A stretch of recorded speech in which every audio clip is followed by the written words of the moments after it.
And she goes, let's turn that down. Right, here we go. So we're going to start off on the back, to all fours to start with. So just your normal all fours position, hands on your shoulders, knees and hips, and about hip distance apart. And then step your right leg or your right foot forward so it's in line with your right hand. And then walk your left leg back a little bit. So all you're looking for is a long lunge position. Been here before, you can have the toes tucked at the back. And you're just going to circle around with the hips. So circling the hips, you can make it a little circle, you make it a little bit bigger. I'm just warming up the hip joint. Little oscillations. Reverse your circle when you're ready. Again, your choice in size. There's no right or wrong, you're just getting moving.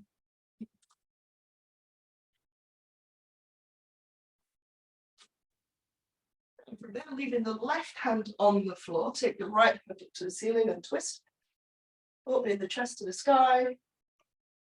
And then dropping the elbow of that right arm inside the foot. And it may or may not touch the floor at this time in the morning. And then again, opening up to the sky, so twist and open. And then dropping the elbow down towards the mat on the inside of the foot. One last time, up towards the sky. Opening the chest. And then dropping the elbow down to the inside of the foot. From there, place the hand back down. Step your right foot back. Your right leg back. And then switch sides. Left foot comes side the left hand. You can walk that right leg back or walk the right knee back a little bit so you come into a longer lunge position. And then circle the hips there. Big or small. Your choice.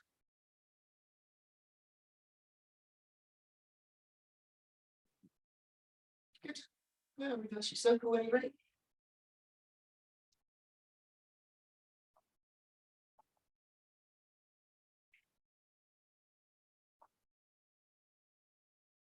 And then same again, come to a standstill and take your left arm up to the sky. So rotating chest towards the sky. So the arm. So the arm that's up to the sky, forget about what that's doing. Think about twisting more through the chest or the rib cage. Drop in the elbow to the inside of the foot. And you probably, like I have on this side, you've probably got one side that's tighter than the other, harder to get the elbow down. And then opening up to the sky. And dropping the elbow down. Okay, as close to the mat as you can, inside the foot, and then one last time, open to the sky. And then drop the elbow down to the floor. And then release, and you can step that foot back, or that knee back, trying to dodge the cat, who's always in the way. So from there, I'm going to turn towards you just so you can see what I'm doing. We're coming into our frog upload. So you want to go relatively wide with the knees, so slight, sort of a little bit wider than hip distance, and my big toes are together at the back. So my big toes are pointed towards each other, and my knees are angled outwards. From there, you're going to walk the hands out, sinking the armpits and the chest down towards the floor. It's active. Don't hang out in your shoulders, so don't just flop into your shoulders. Make sure that you're pushing down into the floor. The cat's trying to bite me. That's just sod's law this morning, isn't it? The cat tried to bite me at 7 o'clock in the morning. So from there, pull the floor towards you with your hands. Keep the spine rounded. So your back is rounded, your chin is towards your chest. As your hips pass your knees, pick up your feet. So you're pulling your feet towards your bottom and then allowing the hips to come down towards the floor. You're sinking down so that you lift the chest up. So if I turn slightly so you can kind of see, you haven't done this before, I'm lifting the chest, dropping the hips. Now, the way that I'm going to keep this nice and active, so I'm not just flopping into my lower back, is I'm pressing the soles of my feet together. I'm actively squeezing my butt muscles, so my glutes, and I'm pushing the floor away with my arms. So I'm nice and lifted through the chest. And then from there, we're going to go back the same way. So you're going to tuck the chin to the chest. You're going to push the floor away from you. The feet will come down naturally as you push your bottom back towards your heels and sink the chest down towards the floor. So going again, pulling the floor under you, chin to chest, tail tucked, so round spine to start with. Feet come towards your bottom, soles of the feet push together, glutes squeeze, chest lifts, push the floor away. So sink the hips down, lift the chest, lift the chin. So you're kind of looking up towards the ceiling or looking up under your eyebrows. Nice. Good. Reverse, chin to chest, round in the spine as you go back. So I'm trying to tuck my tail under. The feet come down automatically and you sink back into like it's kind of a modified child's pose, I suppose. One last time, chin to chest, pull the floor under you. Feet, squeeze the soles of the feet, squeeze the glutes, push the floor away, lift the chest, look up at the ceiling. As long as your neck feels okay with that, you can look forward or up, your choice. And then we're going to reverse, chin to chest, push the floor away from you to take your body back to your start position, sinking down into the hips. You're going to come into a shin box position. So your shin box, if I'm using the front of my back here, I've got one shin in line with the front of my back, one shin in line with the edge, so it makes kind of half a box. That's the idea. So in this case, I've got my left leg is forward, my left foot is hugging my right knee. That's my shin box. I'm going to use my left hand, so front leg hand is down by your side, and you can use the right arm to lift and open into a side bend, more or less. So again, trying to open the hips at the front and opening the side body by reaching the top arm. And you're going to sink back down. And then I'm going to shift the cat. The idea is, so I'm going to stay facing you guys, but the idea is that you swap the legs without moving very much. Yeah, you can use your hands if you need to, but switch legs. And then it's the other hand that comes down. So the front hand comes down to lift the hips up. Stretching and opening the side body. And then sinking the hips back down. And we're going to switch sides again. So the cat gets out of the way. So you're back to your original shin box, of whichever leg is your front leg. That's the hand that comes down. You lift the hips, reach the top arm. And you can reach even further. You can kind of, I'm reaching to the side because that's where I feel the tension at the moment. You can open more towards the ceiling, if that feels good. You can reach more towards the floor and you'll find a stretch more down into your QL or your lower back at the side. So you've kind of got options. You can work between a lot of them. Sink the hips back down, switch sides, plant the hand, lift the hips, and reach. And your choice again, you might have different lines of tension on each side of the body. So you can reach more towards the floor, chest up towards the ceiling, on the side. I'm going to do one more each side, just because it feels nice this morning. So switch your legs, plant the hand, lift it up. There's no real right or wrong. Again, you're just looking for lines of tension. So where does it feel like you kind of need to stretch? You know, does it feel good to open the chest to the ceiling? Does it feel better to kind of close the chest towards the floor? Or sideways on? Sink the hips one last time. Over you go. Lift the reach. We'll change the angle of the reach to feel more stretch. Sinking the hips down and coming back to center. Let's go into a modified scorpion. So I'm going to play with that today. So starting off on all fours, where your hands are, place your elbows. So you're just coming down onto the elbows. From there, bring your left knee closer to the center. So I'm just moving it across. So instead of it being under my hip, it's more under my pubic bone. It's in the middle. It just gives you a bigger base of support. And so I'm going to work the right leg. So the right leg, I'm going to pick it off the floor. So knee hovers. I'm going to turn the foot out. So the knee's angled in, the foot is angled out.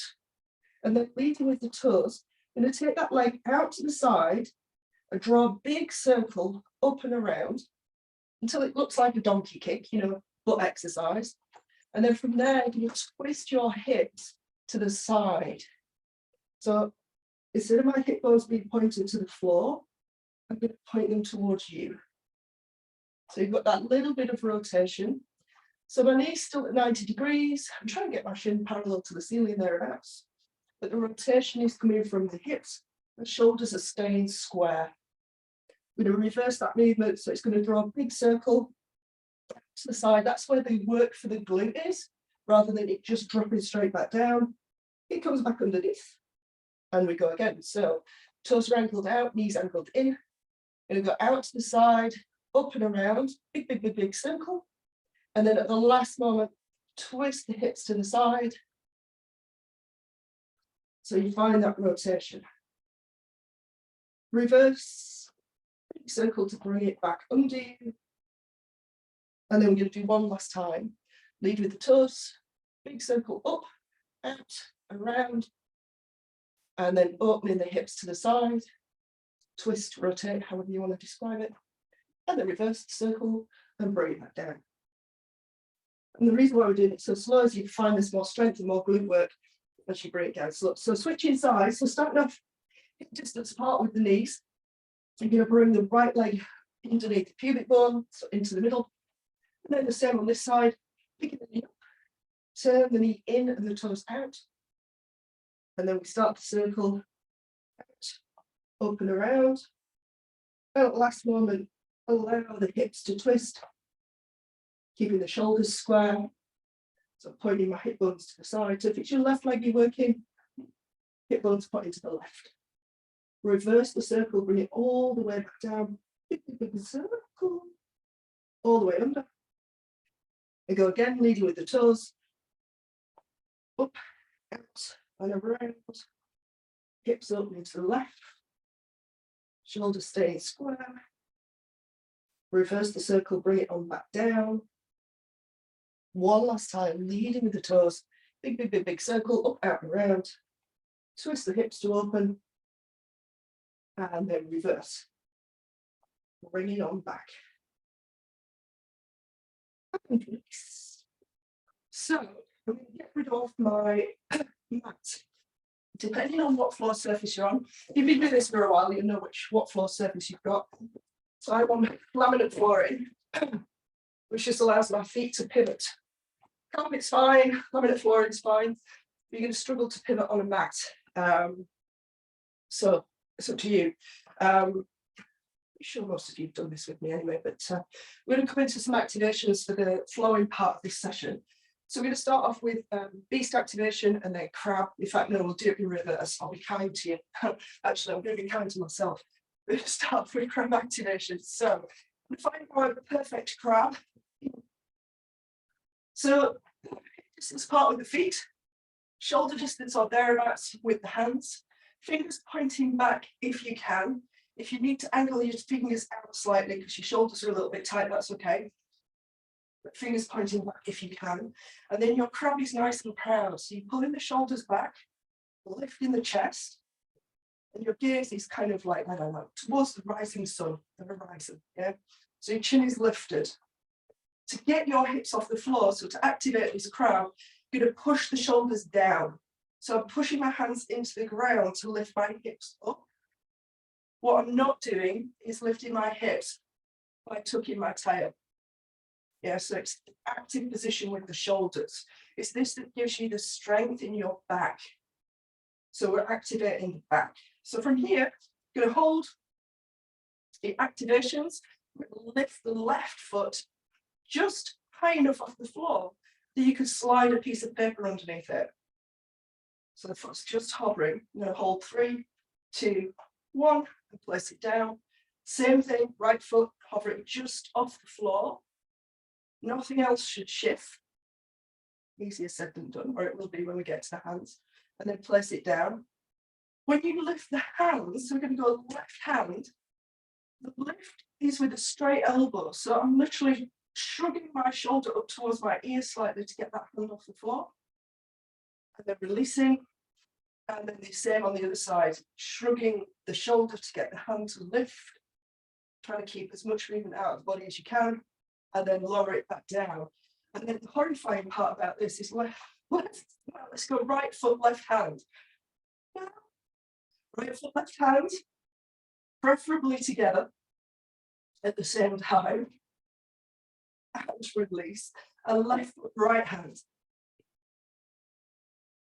Wobble down that side, and release the downward dog, and then lower your butt down. Come over into beast, how many you want to get there? So toes are tucked.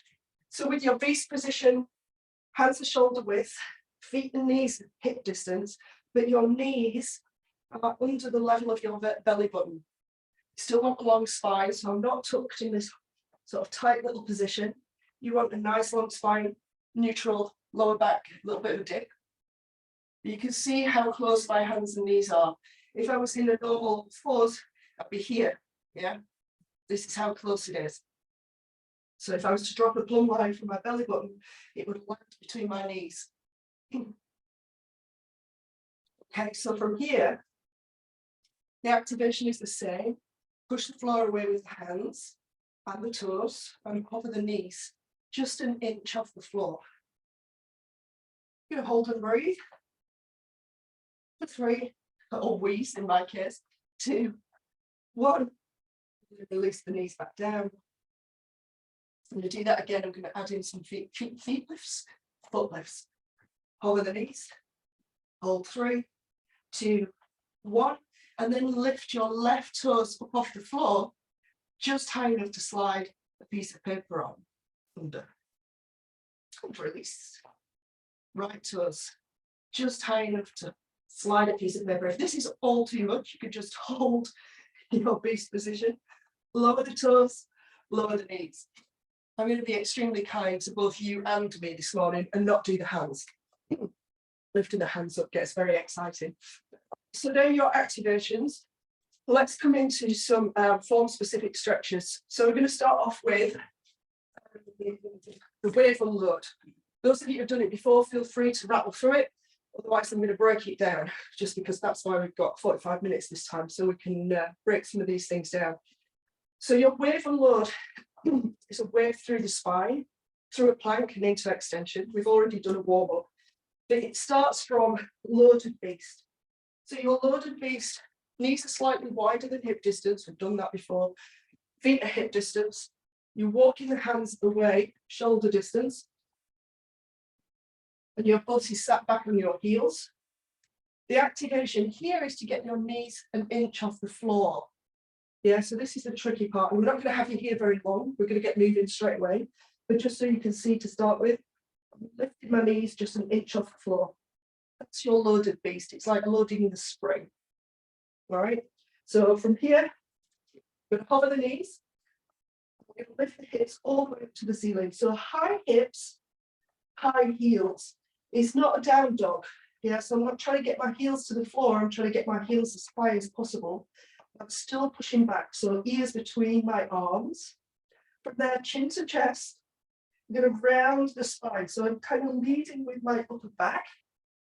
Call this my camel hump. I'm trying to lead with my camel hump. Progressing forward like a plank.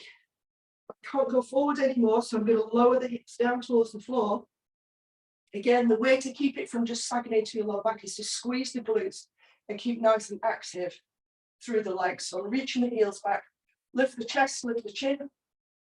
Make sure you're pushing the floor away with the hands, just like we did in the warm-up, to reverse, chin to chest. So rounding the upper back, rounding the lower back, taking the hips back up to that peak position, high hips, high heels, and then sinking back down, bottom to heels, knees an inch off the floor, and then you could drop the knees down to the floor. At any point, if you're in loaded beast and I'm waffling on, feel free to put your knees down. Yeah, it's hard work to keep your knees off. I'd rather you were working in the movements rather than just holding a loaded beast. Let's do it again, a little bit quicker. Find your loaded beast, hovering the knees, with load, lift the hips nice and high, lead with the camel hook, chin tucked, progress forward until you can't go forward anymore, the hips come down, lower the hips, squeeze the glutes, open the chest, lift the chin. Opening the chest just means that you're pushing the floor away with the hands, so you're not sagging into your shoulders.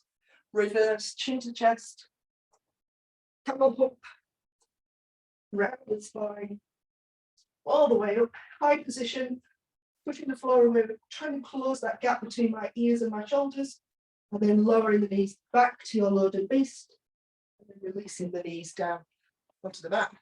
Nicely done. How are we doing for time? Not so bad. Right, let's come over into our crab reach. So switching into crab.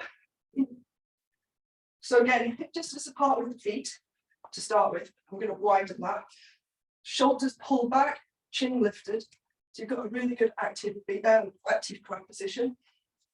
From there, you're going to take your feet just slightly wider. So whenever we come into a crab reach, we're slightly wide with the feet, and it's your choice. Depends on your, how the length of your limbs as to how wide you need to go.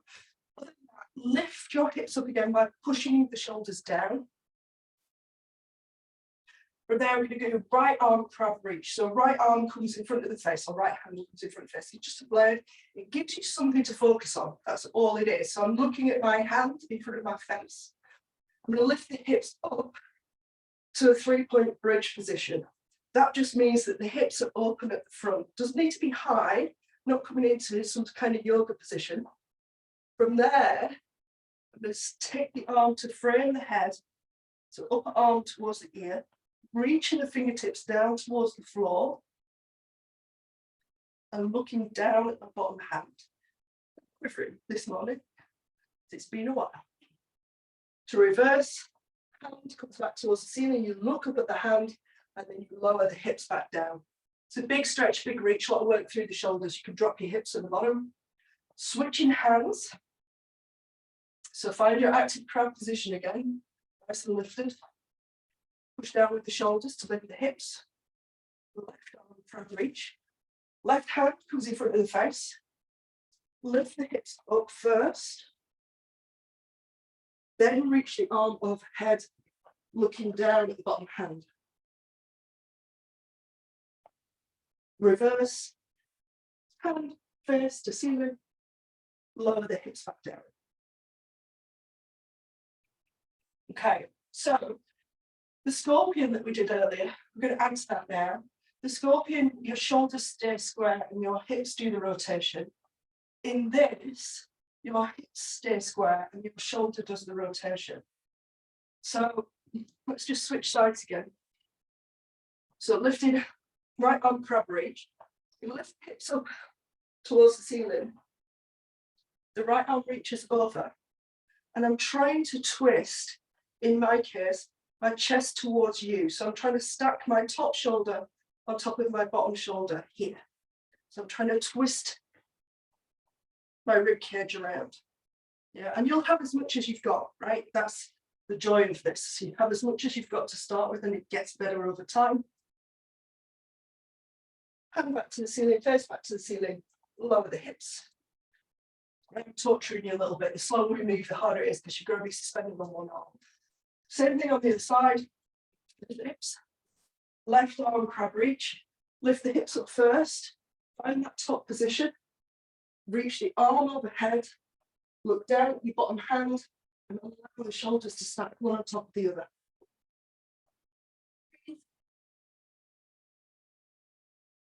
Head to the ceiling, lower the hips, and then release all the way back down. Well done, if you managed to hold that. How are we doing? Thumbs up if we're doing all right. This is my opportunity to just go get all my bits and bobs back in place. Right, so let's put a few of those things together. Let's go, let's start off in beast. And we'll try the scorpion reach from there. So find your static beast. Remember, knees under belly button level. I think you all know this, but if at any point if you need to rest your wrist, bring the backs of your hands together and just bend the elbows down. Yeah, that's your wrist relief position if you need it. It's been about a week since I've done some of this, so my wrists are kind of grumpy this morning. Okay, so same as the warm-up then, but just from a different position. Activate your beast by lifting the knees up off the floor. Let's go right leg scorpion reach. So the knee turns in, toes turn out. You push the hips up high taking the leg up, out and around. So instead of on the elbows, we're on outstretched hands. Then the shoulder stays square. You lift the top hip like you're trying to, in my case again, point my hip bones towards you. So whereas we kept the hips square in the last one, twisted through the shoulders, now we're doing the reverse. So you check points here, pushing the floor away, trying to close the space between your shoulders and your ears. Heel lifted, left heel in this case, and slightly out to the side. And your left knee is bent. Again, it's not a yoga position. The more bent your knee is, the more rotation you're going to get through the spine. You're going to reverse. Leg comes all the way back and up and around. Bending the left knee to come back to your beast position. And again, if you need to rest after that, it's fine. Come off your hands and rest. It's good to break these movements down, especially when we've not done it for a while. But the slower it goes, the harder it is. Yeah, as you can probably tell. Is anybody else sweating and panting? The harder it is to break it down. So let's do the other side. Again, find your beast position. Pushing the floor away so you're nice and wide through the shoulder blades. Hover the knees, left leg scorpion reach. So left knee turns in, left toes point out. You start to lift the hips, pushing the floor away. Leg goes out and around. You've got that rotation at the end. So again, I'm pointing my hip bones to the left in this case. Release high, right knee's bent, pushing the floor away with my arms. And then we're going to reverse. Leg comes out, around. Starting to bend the right knee. Foot comes down. Knees are hovered. And then lower the knees. And again, you come off your wrists, you can plonk your elbows down, give your wrists a bit of a circle, bit of love.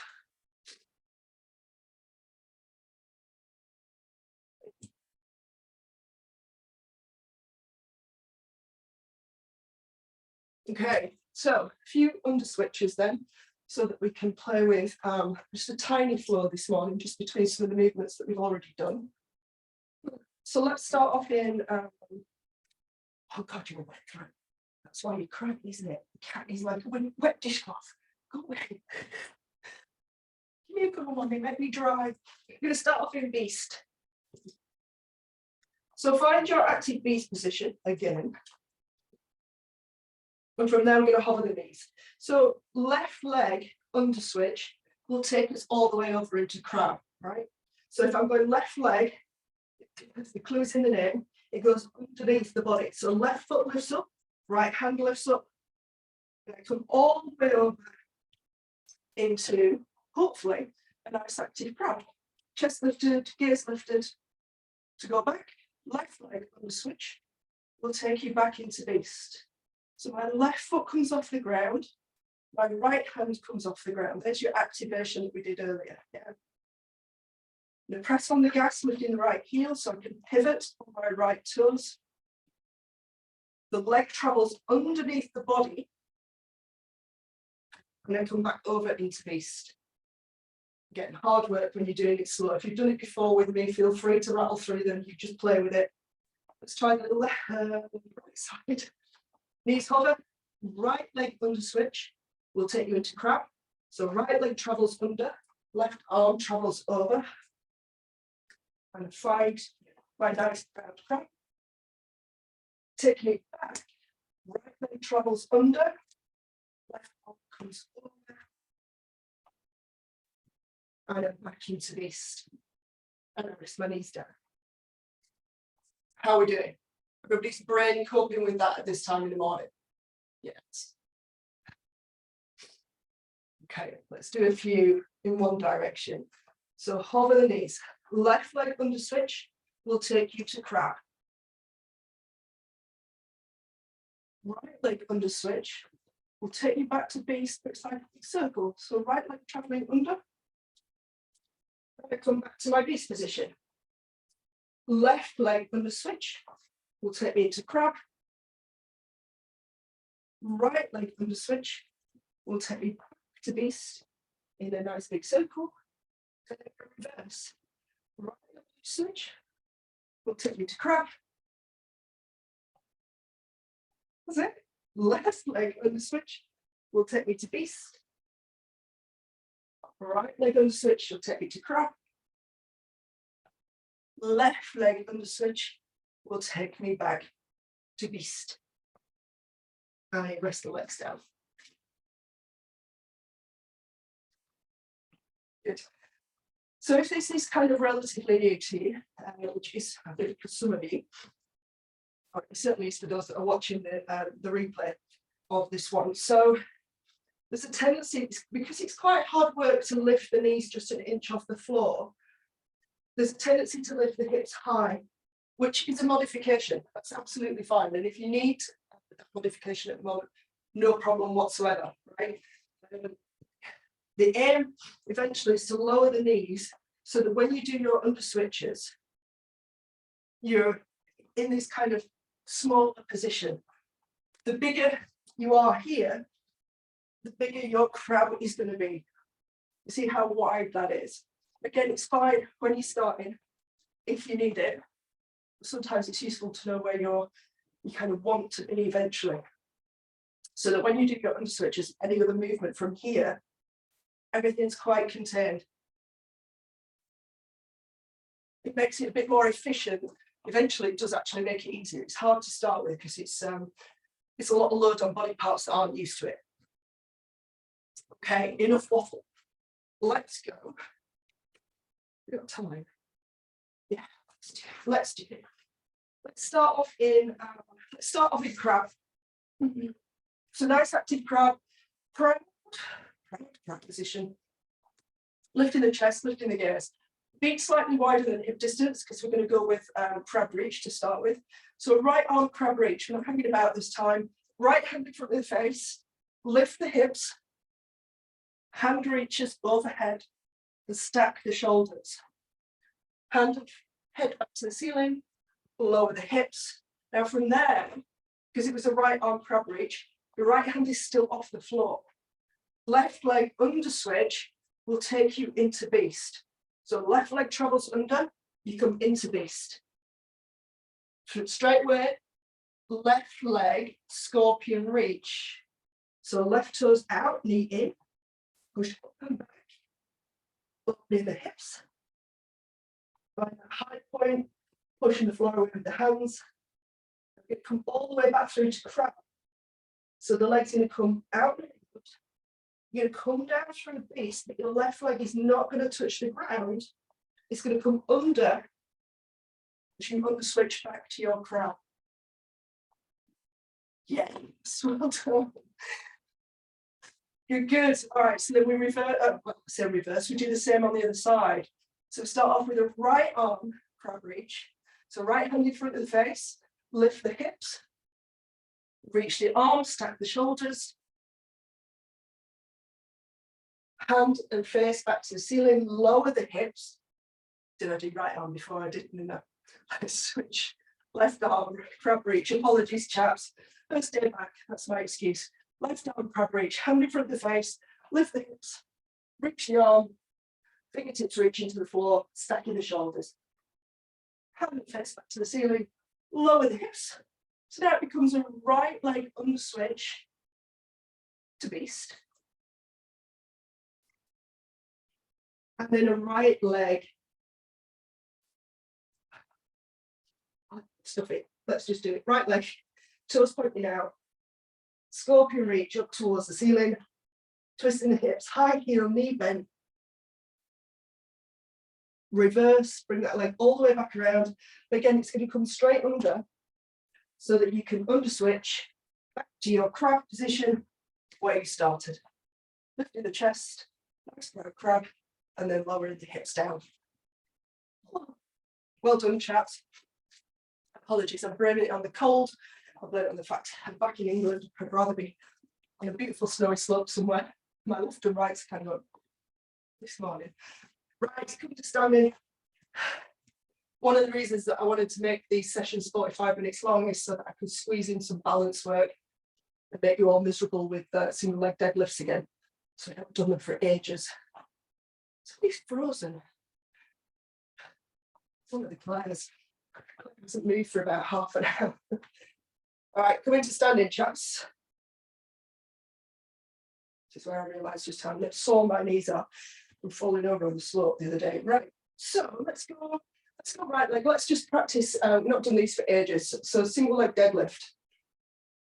Take your left leg back behind you, chest stays nice and lifted. So Superwoman sign on your t-shirt, hands on hips to start with.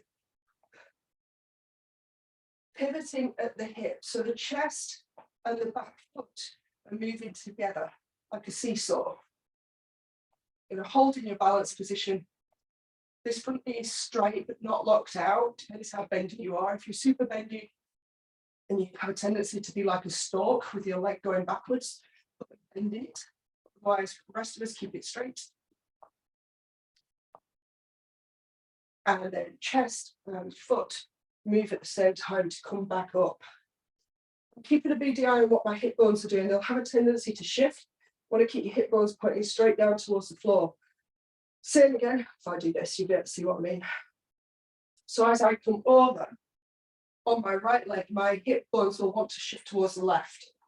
I'm actively trying to point them both down towards the floor, which means this leg has to work much harder. It's all about the glute and the hamstring on the side of building strength. And then reverse, bring it back up. I'm just going to do 2 on the other side. Shake it out if you need to. Otherwise, it's the left leg that stance leg, right leg goes back. You can have your hands here, you don't need to do what I'm doing. It's just to give you an idea, because certainly on this side, as I come over, my hips want to do this towards you guys. So I'm actively keeping them down towards the floor, which makes it a lot harder for me. Once you're here, just check in. My gaze is forward. It's on the floor, maybe 2 or 3 meters in front of me, which keeps my chest lifted. I'm not trying not to round the spine, I'm not here looking at my toes. You know, my chest is lifted to keep my back flat. My left leg is as straight as I can make it, struggling on the side, and then pivot back up. One last time on this side. Chest lifted, gaze starts forward, and gaze is going to travel down the wall, which keeps my chest up. So my Superman chest is still pretty much pointing forward. It's a little bit down, but what I'm not doing is collapsing over, not here. Everything is nicely lifted. And then pivot back up with as much control as you can. That was crap on my part. Well done. Right, so this time, let's come into a long lunge position. Let's go right leg forward, left leg back. So I'm nice and long through my lunge, but I'm also still hip distance apart. If you creep that leg inwards, you're going to find your balance is off. So still hip distance apart with your lunge position. And as long as you can make it within reason, because we're going to be tipping forward. What you don't want to be is here. So you've got to still have the space to lunge. So my front shin is vertical. I'm going to try and keep it that way. So as I lunge down, what I'm not doing is lunging forward. Not that it's wrong, but it's loading up the knee. It takes the work out of the glute. So we want the work in the glute. So front shin stays vertical, hands on hips. Lunge down to start with. And then as you come back up, we're going to progress forward into that single leg deadlift again. So I'm going to come off my back leg onto my front leg, and this time it's bent because there's value in both. There's value in both a straight leg and a bent leg. So I'm coming into that single leg deadlift with a bent leg this time, seeing how low I can go without collapsing my spine. So my chest is still up, pointing forward. And then I'm going to go back to my lunge position, and then lunge again. We're only doing 2, by the way. Same thing, you've got to push off that back leg to take you over your front leg into that single leg deadlift position. Again, you can bend that front knee even more, work into the glutes, and then drop the back foot, switch sides. Shake it out if you need to. Otherwise, left foot forward, right leg back. Again, nice big stance. Front shin, vertical. So I've already got a bend in that front leg. So I'm working on the back leg in this case. Same thing. Drop the back knee towards the floor. Doesn't need to touch. And as you come back up, push off the toes of your back leg to take you onto your front leg. Find your balance. You can bend that front knee a little bit more if you wish to work a little bit harder. Make sure your chest is up. As much control as you can when you bring your back toes to the floor. You don't just want to land with a bump. As much control as you can manage. Easier said than done. One more lunge. Drop that knee. Lift. Push forward onto your front leg. I'm really active through the back leg as well. I'm pushing that leg away or reaching that leg away. You can bend through the front knee, lift a little bit, and then it's all about the control as you come back into that lunge position. And then release. And have a wiggle if you need to. Two's enough. Two's enough. And then it wouldn't be New Year if we didn't finish with a good old pretzel. So coming down, you can have your mat if you need it. I'm being roughy tufty and going on the floor. So the good old pretzel, lying on your side, top knee bends up, bottom hand takes hold, right ankle, bottom ankle, depending on what side you're on, bottom ankle, top hand. Let's do it that way. Then you want to take your bottom leg and pull it behind you as much as possible. I'm going to turn so you can see. So I start here and pull my bottom leg behind. So that takes you into sort of a hip flexor, quad stretch. Now, as you do that, there'll be a tendency to allow the back to arch to get you there. So if you can, actively tuck the tail under. So I'm tucking. I'm tucking my tail under. And then from there, I'm going to try and take that top shoulder down to the mat. So I've got top knee, bottom ankle, top shoulder, all trying to open down towards the floor. Hold and breathe.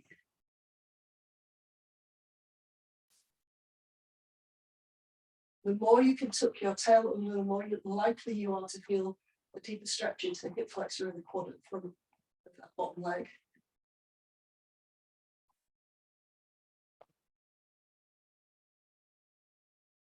When you release out of this, pick up your foot so it's pointing towards the ceiling, which means when you let it go, it won't turn away from you. You don't want anything to turn away. We switch sides. So just to be on the safe side, just so we know what we're talking about here, when I say tuck your tail under, it's that action. Yeah. Tail under.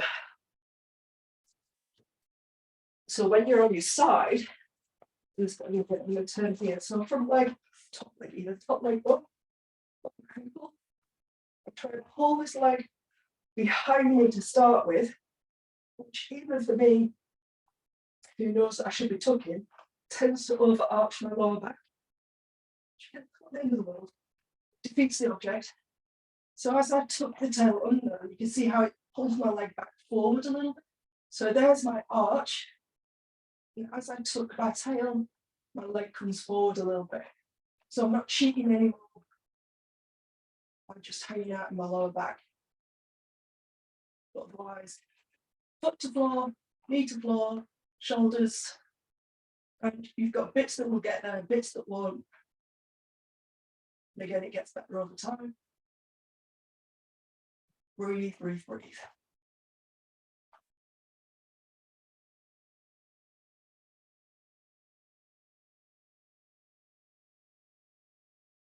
When you release, roll that bit, take the foot towards the ceiling, and release it nice and gently. Well done, chaps. Not bad on my part for time. 7:31. We wiggle towards you. Oh, how did we do? Talk to me. I'm going to stop the recording.